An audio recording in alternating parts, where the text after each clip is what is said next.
Hi students, ఎలా ఉన్నారు? Polytechnic మరియు IIIT ఇతర కాంపిటేటివ్ ఎగ్జామ్స్కు ప్రిపేర్ అయ్యే వారి కోసం ఎలక్ట్రిక్ కరెంట్ ప్రవాహ విద్యుత్ చాప్టర్లో కీ పాయింట్స్ ముఖ్యాంశాలను గత సంవత్సరం సిలబస్ ఆధారంగా చేయడం జరిగింది. మరియు ఈ చాప్టర్లో ప్రాబ్లమ్స్ ఇచ్చే ఆస్కారం ఉంది. ఆ ప్రాబ్లమ్స్ అన్నీ కూడా మన ఛానల్లోనే గతంలోనే చేయడం జరిగింది. ఆ వీడియో లింక్స్ని డిస్క్రిప్షన్లో ఇవ్వడం జరిగింది, వాటిని కూడా చూడగలరు. మొదట ఎలక్ట్రిక్ కరెంట్ యొక్క definition. Electric current equal to electric charge by time interval I=Q/T. ఈ ఫార్ములా ఇంపార్టెంట్. వీటి యొక్క units amperes. Ampere equal to క్యూకి యూనిట్స్ కూలుంబు, టీకి యూనిట్స్ సెకండ్ కాబట్టి 1 ఆంపియర్ = 1 కూలుంబ్ బై 1 సెకండ్. విద్యుత్ ప్రవాహం విద్యుదావేశం బై కాలం I=Q/T. యాంపియర్స్ విద్యుత్ ప్రవాహానికి ప్రమాణాలు. 1 ampere = 1 coulomb by second. Next potential difference. దీని యొక్క ఫార్ములా V=W/Q. మరొక ఫార్ములా Wని Fe×L రాసుకోవచ్చు. Fe×L/Q. పొటెన్షియల్ డిఫరెన్స్ని మనం వోల్టేజ్ అని కూడా చెప్తాం. SI యూనిట్స్ వోల్ట్స్, Vతో సూచిస్తాం. 1 volt = 1 joule by 1 coulomb. V=W/Q or Fe×L/Q. ఇక్కడ Feకి ప్రమాణాలు న్యూటన్స్, Lకి మీటర్స్, బై Q అంటే కూలుంబ్. కాబట్టి పొటెన్షియల్ డిఫరెన్స్కి మరొక units newton into metre by coulomb. ఇది గతంలో ఒక బిట్ రూపంలో కాంపిటేటివ్ ఎగ్జామ్లో అడగడం జరిగింది. V=W/Q కాబట్టి Wకి జౌల్స్, Qకి కూలుంబ్స్ కాబట్టి జౌల్ బై కూలుంబ్ లేదా వోల్ట్స్ అనేది మరొక యూనిట్స్ అవుతుంది పొటెన్షియల్ డిఫరెన్స్కి. వోల్ట్ మీటర్ని మనం పొటెన్షియల్ డిఫరెన్స్ని మెజర్ చేసేదానికి ఉపయోగిస్తాం. కానీ volt meter it must be connected in parallel to the electric device to measure the potential difference across the ends of the electric device. సాధారణంగా విద్యుత్ పరికరం రెండు చివర్ల మధ్య పొటెన్షియల్ భేదం లేదా EMFను కొలవడానికి వోల్ట్ మీటర్ను ఉపయోగిస్తాం. వలయంలో దీనిని విద్యుత్ పరికరం యొక్క రెండు చివర్లకు సమాంతరంగా కలుపుతాం. కాబట్టి ఎక్కడైనా బిట్స్లో అడిగితే వోల్ట్ మీటర్ని ఎప్పుడు ప్యారలల్గా సమాంతరంగా కలపాలి, అది గుర్తుపెట్టుకోండి. నెక్స్ట్ ఇక్కడ V పొటెన్షియల్ డిఫరెన్స్కి, I కరెంట్కి గీసిన గ్రాఫ్ ఇది. X యాక్సిస్ పై Vని, Y యాక్సిస్ పై Iని తీసుకుని గ్రాఫ్ గీస్తే అది ఒక స్ట్రైట్ లైన్ వస్తే అప్పుడు ఓం నియమం పాటించబడిందని అర్థం. ఇక్కడ చూడండి, Vకి Iకి గీసిన గ్రాఫ్ ఇలా డయాగ్రామ్ ఇచ్చి కూడా మనకి క్వశ్చన్ అడగవచ్చు. ఓం నియమం పాటించినప్పుడు ఆ విధంగా స్ట్రైట్ లైన్ వస్తుంది. LED బల్బులు అటువంటిది తీసుకుని మనం సర్క్యూట్ని కలిపినప్పుడు ఆ LEDకి Vకి Iకి గీసిన గ్రాఫ్ ఒక కర్వ్డ్ గ్రాఫ్ వస్తుంది. కాబట్టి LEDకి సంబంధించి Vకి Iకి గ్రాఫ్లు పటంలో చూపినట్లు మనకి వక్ర రేఖ వల్లే ఉంటుంది. ఇది కూడా మనకి ఈ డయాగ్రామ్ ఇచ్చి బిట్స్లో అడిగే అవకాశం ఉందన్నమాట. తర్వాత Ohm's law. The potential difference between the ends of a conductor is directly proportional to the electric current passing through it at constant temperature. V is proportional to I. Temperature ఇక్కడ constant అనమాట. V/I constant కాబట్టి V/I R అనుకుంటాం. R అనేది ఇక్కడ resistance. V=IR. Rకి SI units ohms, రెసిస్టెన్స్కి SI units ohms. 1 ohm V/I కాబట్టి 1 volt by ampere అవుతుంది.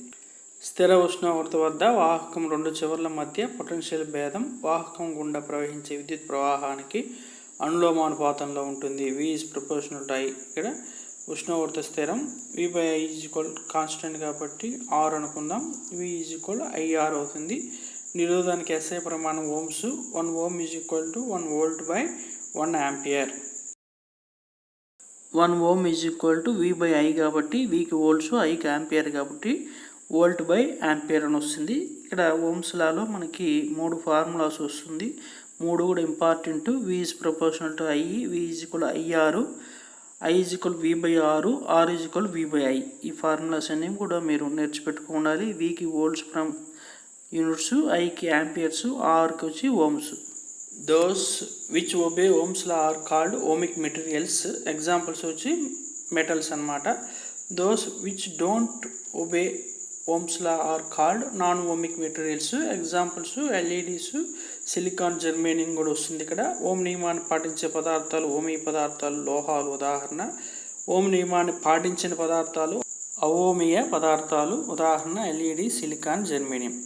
ఓమిక్ మెటీరియల్స్ అంటే మెటల్స్కి ఉపయోగించి మనం వీకేఐకి గ్రాఫ్ గీస్తే స్ట్రైట్ లైన్ వస్తుంది. నాన్ ఓమిక్ మెటీరియల్స్ అవోమీ పదార్థాలు ఎల్ఈడి వంటి ఉపయోగించి మనం వీకేఐకి గ్రాఫ్ గీస్తే కర్వ్డ్ గ్రాఫ్ వస్తుందన్నమాట. The resistance of the human body generally various from 100 ohms if body is wet with salt water to 5 lakhs ohms if the skin is very dry. మానవ శరీరం ఒక నిరోధకం అనుకుందాం. మన శరీరం నిరోధం విలువ సాధారణంగా 100 ohms. శరీరం ఉప్పు నీటితో తడిసి ఉన్నప్పుడు నుండి 5 lakhs ohms చర్మం బాగా పొడిగా ఉంటే అంటే 100 ohms నుండి 5 lakhs ohmsకి మధ్యస్థంగా ఉంటుంది. ఈ వాల్యూస్ మనకి బిట్స్లో అడిగే ఆస్కారం ఉంది. The current passing through our body when we touch A live wire of 240 volts is given by I is equal V by R కాబట్టి V 240 volts by R 1 lakh ohms చేస్తే మనకి 0.0024 amps వస్తుంది. When this quantity of current flows through the body the functioning of organs inside the body gets disturbed. 240 volts తీగను మనం తాకినప్పుడు మన శరీరం గుండా 0.0024 amperes ఈ పరిమాణంలో విద్యుత్ ప్రవాహం మన శరీరంలోకి ప్రవహిస్తే శరీరంలోని వివిధ అవయవాలు నిర్వహించే పనులకు ఆటంకం కలుగుతుంది. ఇలా ఆటంకం కలగడమే విద్యుద్ఘాతం. Hence the electric shock is a combined effect of potential difference, electric current and resistance of the human body. కాబట్టి విద్యుద్ఘాతాన్ని విద్యుత్ పొటెన్షియల్ భేదం, విద్యుత్ ప్రవాహం మరియు శరీర నిరోధాల ఫలిత ప్రభావంగా చెప్పవచ్చు. కాబట్టి ఇది బిట్స్లో అడిగే ఆస్కారం ఉంది. మనకి విద్యుద్ఘాతాన్ని వేటి యొక్క ఫలితంగా చెప్పవచ్చని ఆప్షన్స్లో మనకి పొటెన్షియల్ భేదం, విద్యుత్ ప్రవాహం, శరీర నిరోధం అనేసి ఇవ్వవచ్చు. Resistance R is proportional to L, లెంగ్త్కి ప్రపోర్షనల్గా ఉంటుంది. అదేవిధంగా క్రాస్ సెక్షన్ ఏరియా ఏకి ఇన్వర్షనల్లీ ప్రపోర్షనల్గా ఉంటుందన్నమాట.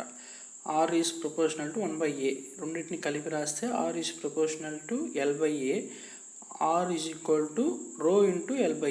ఇక్కడ ప్రపోర్షనల్ తీసేస్తే మనకి రో అనే కాన్స్టెంట్ ఉంచుకుంటాం. ఇక్కడ రోనే స్పెసిఫిక్ రెసిస్టెన్స్ లేదా రెసిస్టివిటీ అంటాం. Specific resistance depends on the temperature and nature of the material.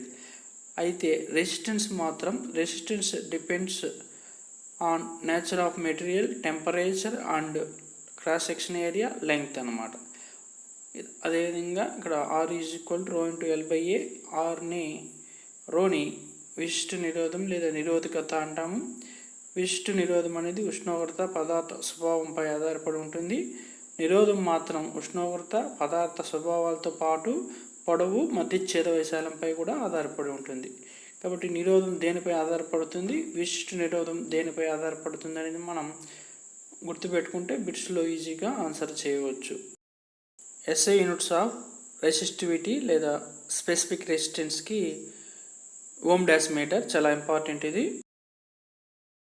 The reciprocal of resistivity is called conductivity sigma.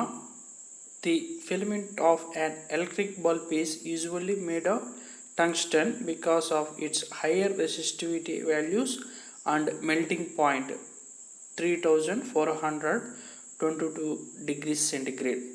విశిష్ట నిరోధానికి ఎస్ఐ ప్రమాణం ఓమ్ డాష్ మీటర్. విశిష్ట నిరోధ విలోమాన్ని వాహకత్వం సిగ్మా అంటాం. విద్యుత్ బల్బులో వాడే ఫిలమెంట్ను టంగ్స్టన్తో తయారు చేస్తాం. దీనికి కారణం టంగ్స్టన్ విశిష్ట నిరోధం, ద్రవీభవన స్థానం 3422 degrees చాలా ఎక్కువ. నెక్స్ట్ నిరోధాల శ్రేణి సంధానం, సిరీస్ కనెక్షన్ ఆఫ్ రెసిస్టర్స్కి formula R = R1 + R2 + R3. Parallel connection of resistors, నిరోధాల సమాంతర సంధానానికి formula 1/R = 1/R1 + 1/R2 + 1/R3. Next మన ఇంట్లో ఉండే పొటెన్షియల్ డిఫరెన్స్ 240 volts మీటర్పై ఉంటుంది, గమనించవచ్చు. కరెంటు 5 నుండి 20 amps వరకు మనం అలో చేయవచ్చు. అంతకన్నా ఎక్కువైతే ఓవర్లోడ్ అవుతుంది. ఈ వాల్యూస్ మనం గుర్తుపెట్టుకుంటే మనకి బిట్స్లో వచ్చే ఆస్కారం ఉంది.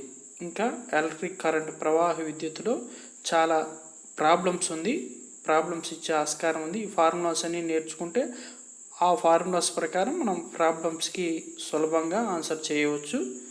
Thank you very much for watching this video. Please subscribe to our channel, like this video and share this video to number of students. Thank you.